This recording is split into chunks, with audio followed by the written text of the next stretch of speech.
presented by RB Music। बोलो बोलो शंकर भगवान की।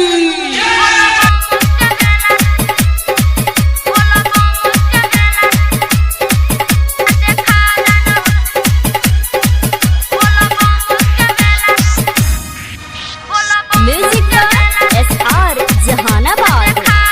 माँ दुर्गा रिकॉर्डिंग स्टूडियो मिसरपट्टी। लागल हमरा मन में ललसा सुनन हमर चाचा हो।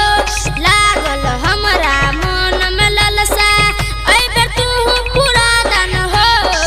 सावन में लागल छै मेला देव घर में हमरा घुमा दान हो। भोला बाबा के मेला देखा दान हो।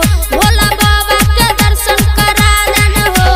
लागल हमरा मन में ललसा सुनन हमर चाचा हो। लागल हमरा मन में ललसा अइबे तू पूरा दान हो। सावन में लागल छै मेला देव घर में हमरा घुमा दान हो।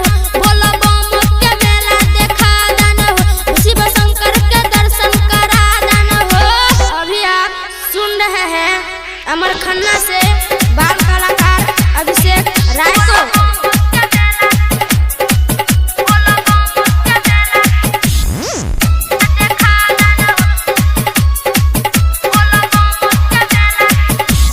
बौआ हमर केना न कर बुझई कनी तू बात के।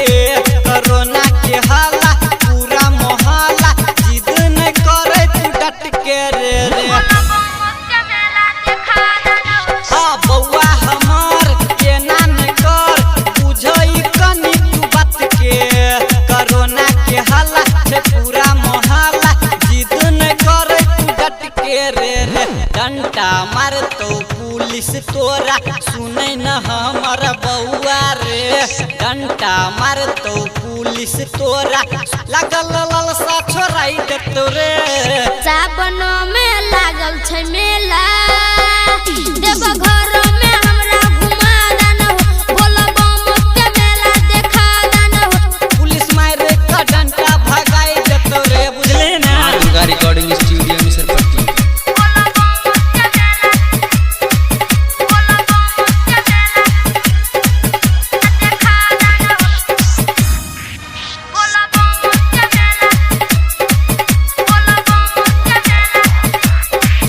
सुन चाचा हमर करन डर पुलिस कुछ नहीं करते। मास्क लगा कर दूरी बना कर सैनिटाइजर साथ में रहते हो। नहीं हम जइबे करबो। सुन चाचा हमर करन डर पुलिस कुछ नहीं करते। मास्क लगा कर दूरी बना कर सैनिटाइजर साथ में रहते हो। जिद न करे बौआ हमर सुन न हमर सोना बाबू। जिद न करे बौआ हमर आकाश